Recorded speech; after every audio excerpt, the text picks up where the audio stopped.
The negotiation room was silent, tension hanging in the air like a thick fog. Every chair, every document, every flag seemed to hold its breath, waiting for what would come next. For weeks, Canada and the US had clashed over every detail, each side unwilling to yield an inch. The discussions had grown more intense with each passing day, as both delegations fought to protect their national interests. Canada's chief negotiator, calm and resolute, faced her American counterpart across the table. Her eyes betrayed no fear, only determination and a quiet confidence in her country's position. The final US proposal sat between them, more ultimatum than invitation. Its pages were heavy with demands, the ink barely dry from last-minute changes. She took a deep breath, knowing her next words would shape history. The weight of responsibility pressed on her shoulders, but she stood firm. "We cannot accept these terms," she said, voice steady and unwavering.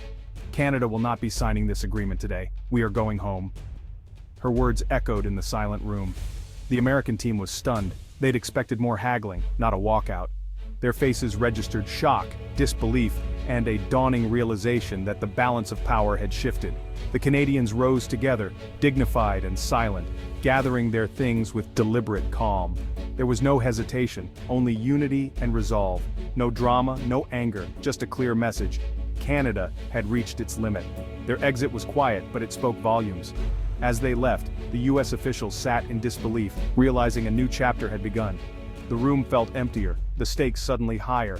This was no impulsive move. It was a calculated stand for national interests, the result of careful deliberation and a willingness to walk away for the greater good. Behind that closed door were the livelihoods of millions, and the principles of sovereignty. The decision would ripple far beyond the walls of that room. The US proposal, in Canada's view, demanded too much. Concessions that would reshape their economy for generations.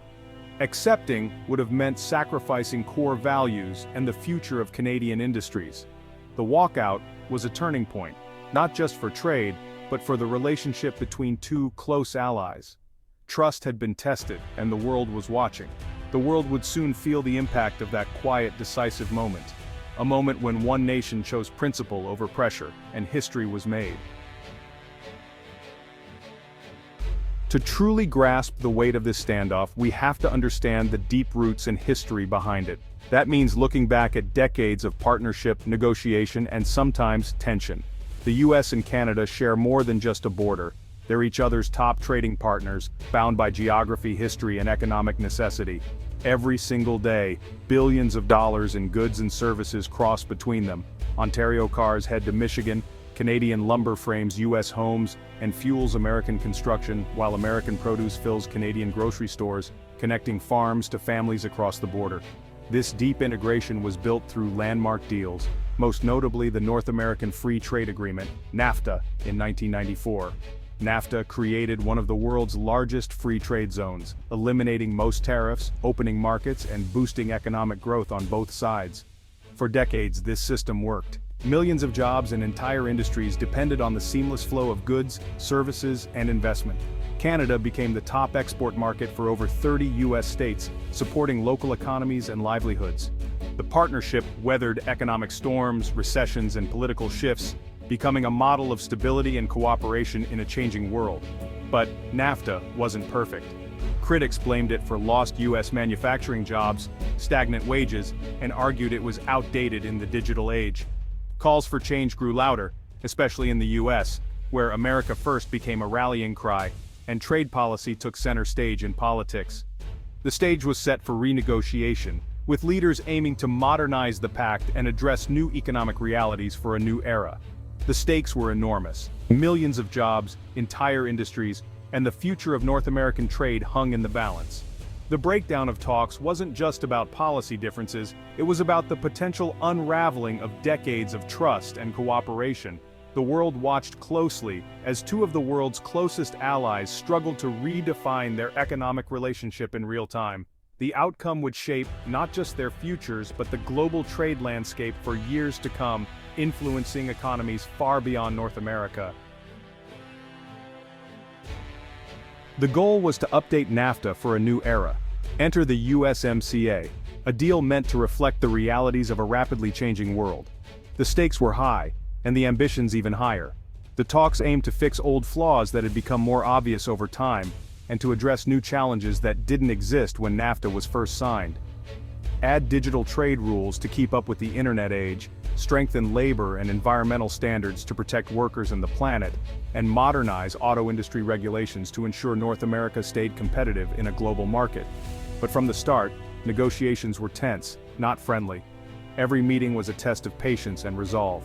The US pushed hard for America First demands, putting Canada and Mexico on the defensive, and raising the stakes for everyone involved. Mexico struck a deal with the US first, leaving Canada negotiating alone, isolated, and under even more pressure. The pressure was immense. Canada had to protect its core industries, its workers, and its national principles, all while facing the threat of exclusion. Talks dragged on, deadlines came and went, and a handful of issues became deal breakers that no one wanted to budge on. These sticking points, dairy, digital trade, and the Sunset Clause, were about more than economics. They touched on sovereignty, national identity, and the future direction of the country. The US wanted concessions Canada saw as threats to its way of life, its values, and its independence. Canada insisted a fair deal had to be balanced, not dictated, and that compromise couldn't come at the cost of its core beliefs. The impasse grew, and compromise seemed impossible. Each side dug in, unwilling to give ground. The collapse wasn't about a single issue, but a clash of values and visions for the future of North America. The failure marked the end of an era of easy cooperation, and the beginning of a period of uncertainty and mistrust. Both sides were left to face the consequences of a fractured partnership, unsure of what the next chapter would bring.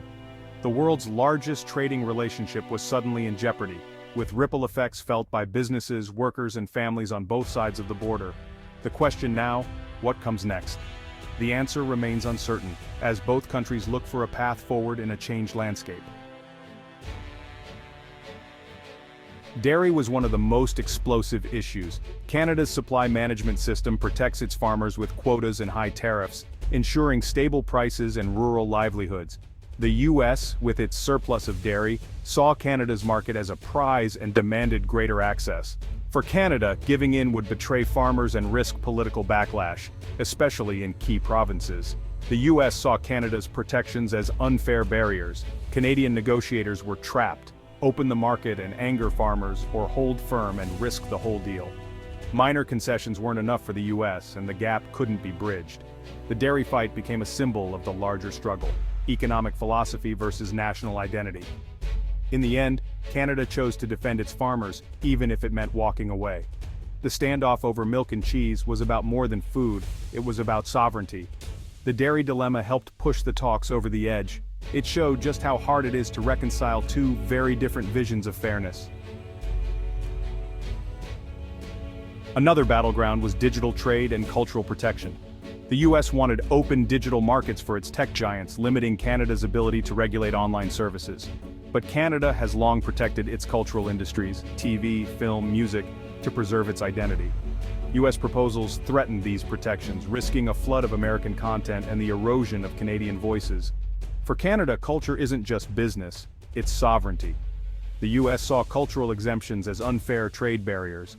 Canada insisted on strong protections, arguing culture deserved special status. The impasse was about values-free market digital commerce versus cultural preservation. Canada refused to sign away its cultural future even if it meant no deal. The digital dispute became a stand for national identity in a globalized world. It was a fight Canada wasn't willing to lose. The Sunset Clause was perhaps the most fundamental sticking point. The US wanted the deal to expire every 5 years unless all sides agreed to renew. For Canada, this meant constant uncertainty. Bad for business, bad for investment. Trade agreements are supposed to provide stability, not perpetual renegotiation. Canada proposed a 10-year review instead, but the US refused. The Sunset Clause would give the US leverage to demand new concessions regularly. Canada saw it as a tool for coercion, not fairness. The disagreement was irreconcilable. For Canada, a deal with a ticking clock was worse than no deal at all. The Sunset Clause became the final straw.